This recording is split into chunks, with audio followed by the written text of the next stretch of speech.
One does not simply walk into Mordor. Great Eye is ever watchful. Hey guys, what's up? Welcome back to the Holy Brick. As always, I'm Luke, and today I'm reviewing a set that's so big that it doesn't even fit in the frame, so does your mom. And that is the LEGO Lord of the Rings Barad-Dûr, or Eye of Sauron.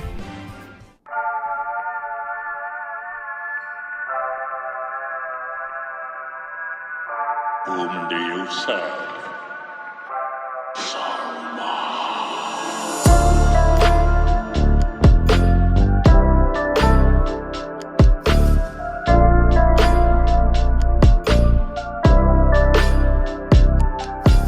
I've got a co-host today who's just gonna sit right next to me right there. So set number 10333 with 5,471 pieces, standing at 32 inches tall, 11 inches wide, and 17 inches long, is this gigantic black tower with a fiery eye on top. And for any of you people who use the metric system out there, maybe don't lose a war next time. Just kidding, I love you. All my Brits out there. And I think that this definitely takes the cake for the most imposing LEGO set of all time. Honestly, I'm a little bit scared. First look at the set, you can see all of this great landscaping around it with all of the wonderful rock work and all of the lava coming down. Looks great. I love how it's all tiled off with the lava and the little lava overflows at all the different places. All the buttresses, which I think are what they call, they look great. They look so menacing. They did a good job of spicing up a seemingly boring location. This set definitely earns its 18 plus age range, with all of the intricate building techniques to get that really intricate looking design that the Tower of Barad-Dûr has. Some of the standouts would be all of these large like bionicle sword pieces up here at the top to create that menacing look. We also have some spear pieces recolored in black, lots of tooth pieces. These new elements, which this is my first time seeing them in a LEGO set, this gigantic just piece of rock just going all the way up. I'm pretty sure that's maybe a walkway to get up to this tower, because there is also a little micro scale doorway up here. And while I'm on the topic, I would say this is play scale. This isn't to scale, obviously, but somebody should definitely do that. That would be so sick. I would, but I need money. Which is why you should subscribe, so maybe I could do that someday.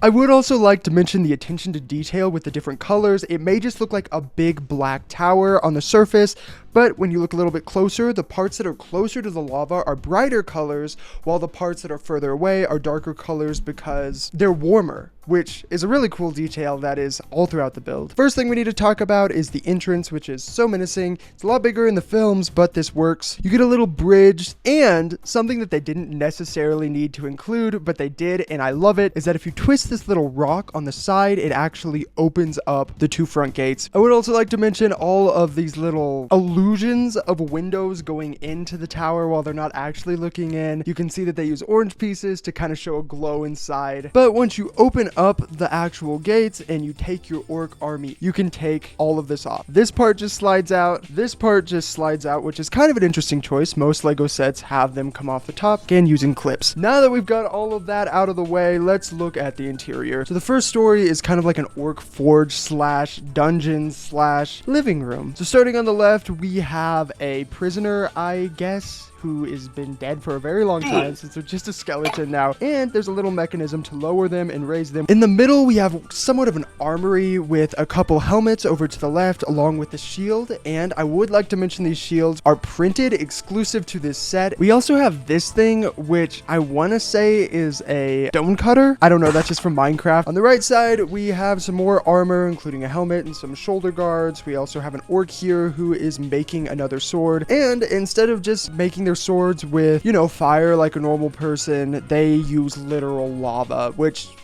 really sick. I want to do that. All the way to the right over here, you have Golem in his little bitty cave. He's got a little fish. I only wish to catch it. Oh, that was really bad. Right above him, we have this little drawer you can pull out that has a spider, which I think is a reference to Sheila. And above everything, you can see the mechanism for the door opening, which was surprisingly complex, but simple at the same time, which if you build it, you'll know what I'm talking about. And sliding this next big chunk in, which is the dining hall, there are a bunch of tiles and some guide rails, slides it in, and it clicks into that little clipping bar. I would have really liked to see in this set one of those like winding staircases that you see at the end of the third movie. On the far left side, we have some alcoholic beverage, I want to say. It looks nasty, it's green, and it's dripping all over the place. I don't want to talk about that anymore. On the back wall, we have some of the food, which doesn't look super appetizing, to be honest. A big bone, chicken leg, and a couple of little roots, I want to say. And I love this detail so much. It's this little chalkboard on the back wall, but you get a little piece of chalk. If any of you know orc, let me know.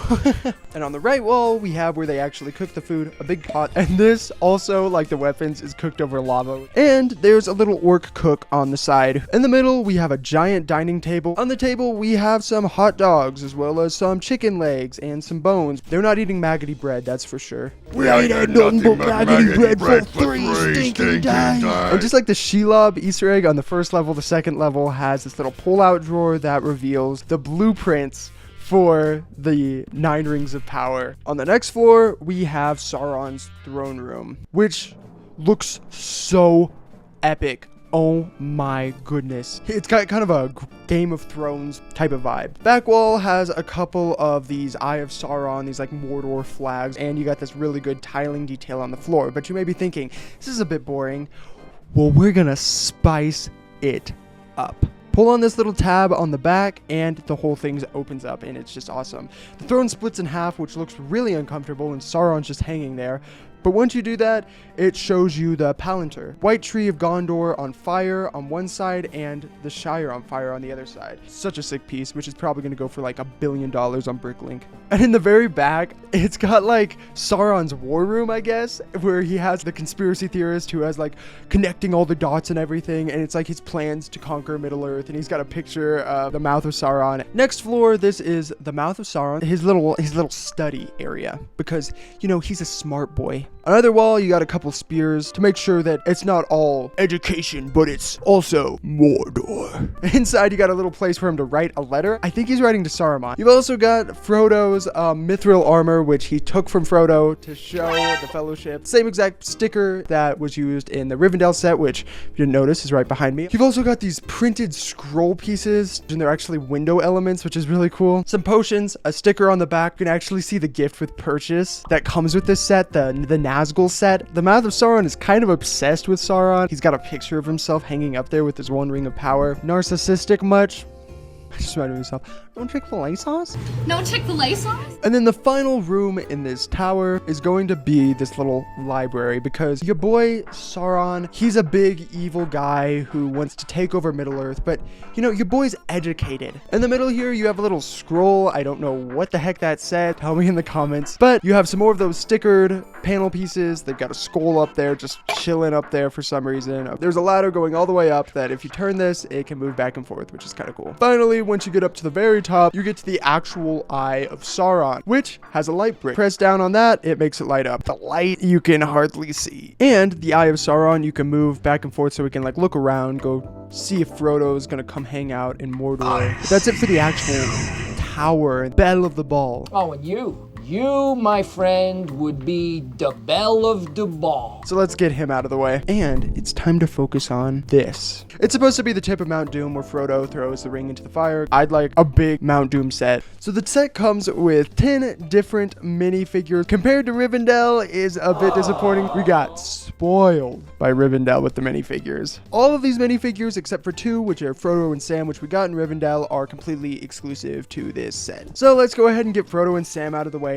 Exactly the same as Rivendell. We've got Frodo, who has the 1 ring. He's got the scared face on one side that he's like getting pulled in by the ring, and a happy face on the other side. And we've got Sam, who has a stern face on one side and his happy face on the other side. But this time around, his accessories are a bit different, with a sword and the Phial of Galadriel, which he uses to fend off Shelob. We love Sam. Spam I love Sam in the comments. I really would have appreciated these to be different variants from Rivendell. Maybe put some dirt on them. Kind of lazy from Lego, but we're gonna let that slide since we got the next minifigure, and that is Sauron, who we needed a long time in Lego, and he's my precious. LEGO did a fantastic job on him. He's got his mace piece, which I would have liked to be a new molded element. Let's just get that out of here. He's got this rubbery helmet piece. When you take it off, we get a new look at what Sauron would actually look like underneath his helmet, and it's just fire in every use of the term. He's got one of these like spongy capes. He's also got back printing. Fantastic minifigure. Almost makes up for Frodo and Sam. Next, we've got Sauron's little fanboy, the mouth of Sauron. Bro needs to go to the dentist. Bro looks like he hasn't brushed his teeth since the first age. But he's got this awesome helmet. It's also kind of rubbery. Underneath, he looks even more terrifying with a deformed face and no eyes. Bro's blind. He's got backplate printing and leg printing, an exclusive version of this minifigure, updated from the original one we got. I also almost forgot to mention Golem. Once again, an updated minifigure from the older Golem. I think the original Golem looked more movie accurate, but this one looks more Lego-fied, and I'm not sure which one I prefer.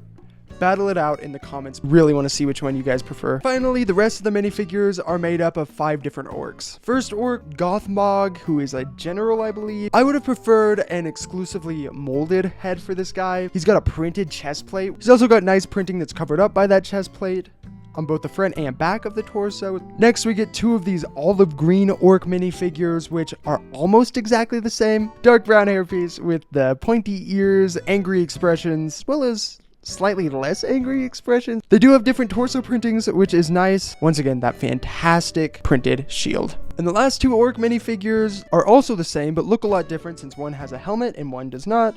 Different torso printing, but one is the orc chef, and he has a little hot dog, a little glizzy, and he's got a do-rag. I wonder if he has some dreads. But those are all the minifigures. And now I want to talk about the gift with purchase, the Fell Beast.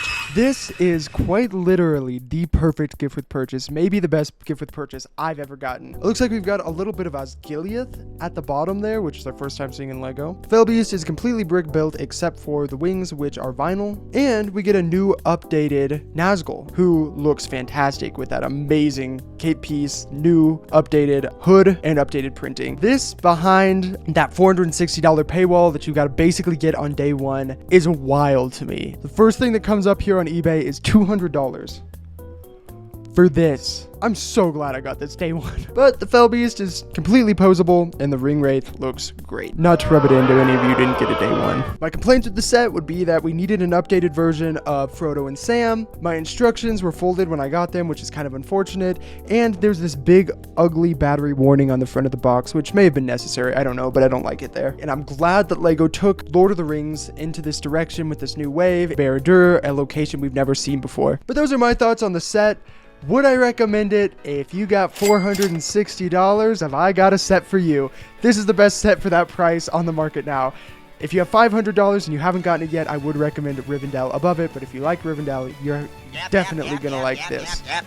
But those are just my thoughts. Let me know your thoughts in the comments section down below. If you enjoyed my review at all, please consider liking, and if you want to see more videos like this, subscribe and let me know what videos you'd like to see next. But now one does simply buy Lego Barad-Dûr. I don't know. This has been Holy Brick. See you next time.